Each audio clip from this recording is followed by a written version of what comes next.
Niaje tena wadau na wadaulet. Teqcher fly tena hapa. Nimetokea tena na kahesabu. Manze na leo tunaangalia sketching and interpreting distance at time graphs. All under the topic linear motion. Tukiona example yetu hapa inasema a car leaves a town P and travels 30 kilometers along a highway in 25 minutes before parking at town Q. It waits there for 15 minutes and returns to town P in 20 minutes. Assuming that the speeds are uniform, A. Sketch the distance time graph for the journey. Hapo sawa? Nice one, nice one. Nikueleze kitu moja manze before tuendelee sana. To sketch a distance a time graph, tunafaa kujua kitu moja. Ukiambiwa sketch a distance a time graph, y-axis will represent the distance. Of course, in this case, the distance is in kilometers. Remember, we use units to know whether it is distance, speed, and time. And then, distance time graphs. Tumesema y-axis ndio imesimama distance. X-axis, time. So the x-axis is time. In this case, the time is in minutes. Time can be in seconds, it can be in hours. Hapo sawa? Nice one, nice one. Manze ni rahisi sana. So a car leaves town P and travels 30 kilometers along a highway in 25 minutes.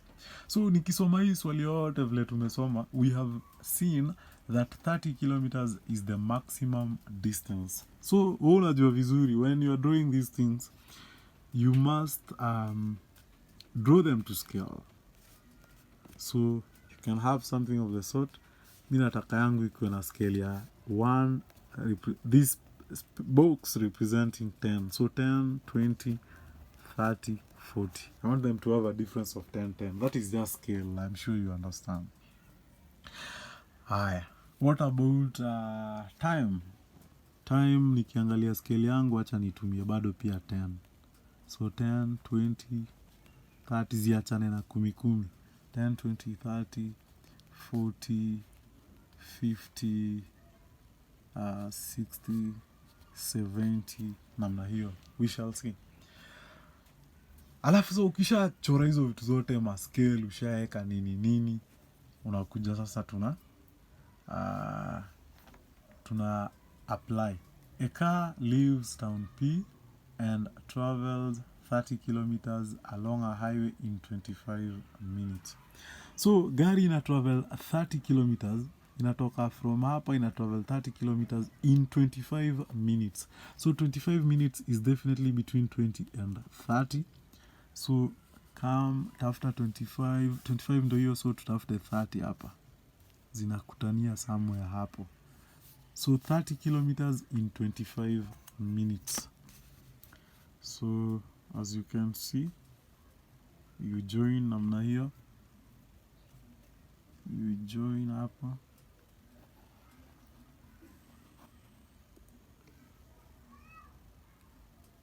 Ukijoin inakuwa namna hiyo. Remember I'm sketching. Wewe utakuwa unachora, you will draw very well. So it has traveled 30 kilometers in 25 minutes, as you can see. As you can see, 30 kilometers in 25 minutes. Turudi kwa swali. Before parking at town Q, kupark ni kusimama. It waits there for 15 minutes. So it will park for 15 minutes. Remember, this is 25 minutes. The 25th minute.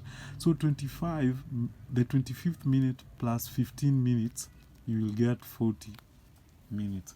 So itapark for 15 minutes, which inamaanisha itapark from 25 hadi 40.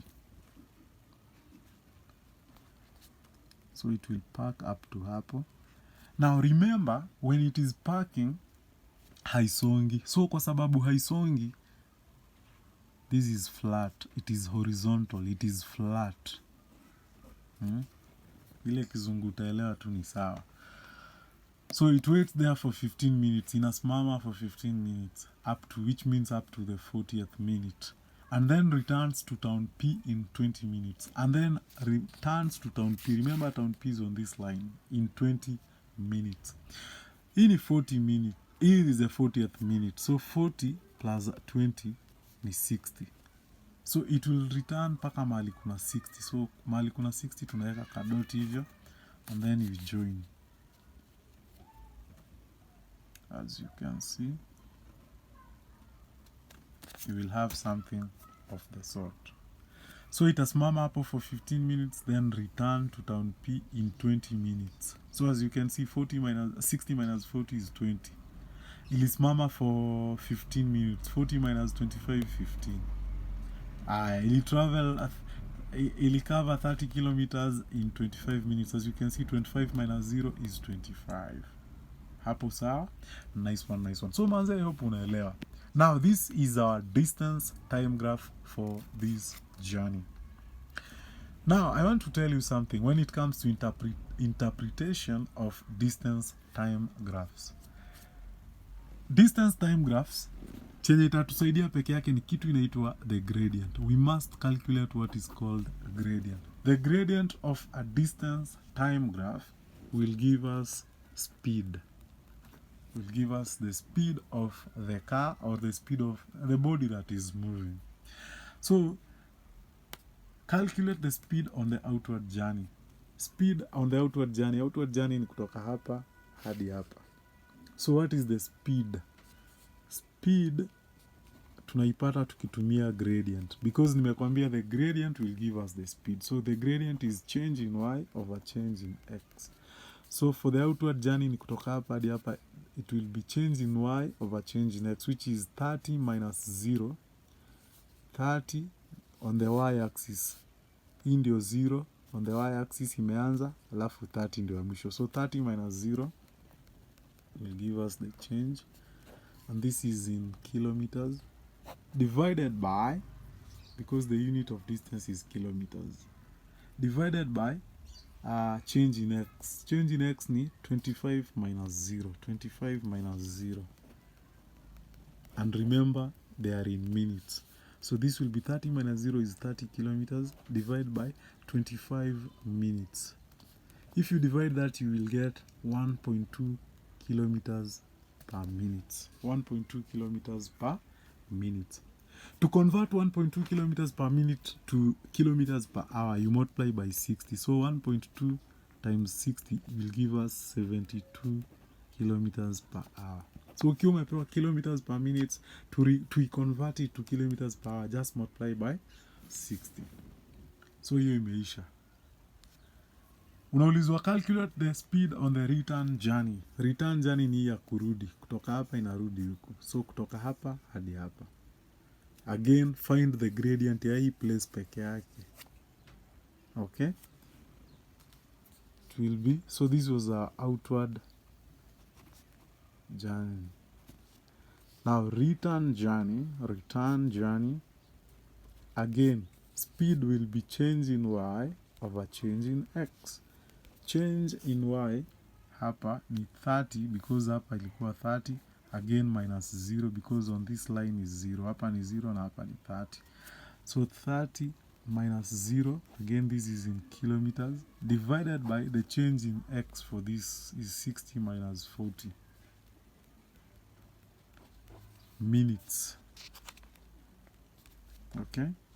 So 30 minus 0 is 30, divided by 60 minus 40 is 20. So this will be 30 kilometers divided by 20 minutes. If you divide this, you will get 1.5 kilometers per minute. Again, nimekwambia to convert kilometers per minute to kilometers per hour, you just multiply this by 60. Itakuwa 1.5 times 60, which will be 90 kilometers per hour. Okay? Nice one. So manze, I hope umeelewa. If you have any question, manze, ask. As you can see, everything is simple. Please continue working hard and smart. Meet you in the next episode. Bye.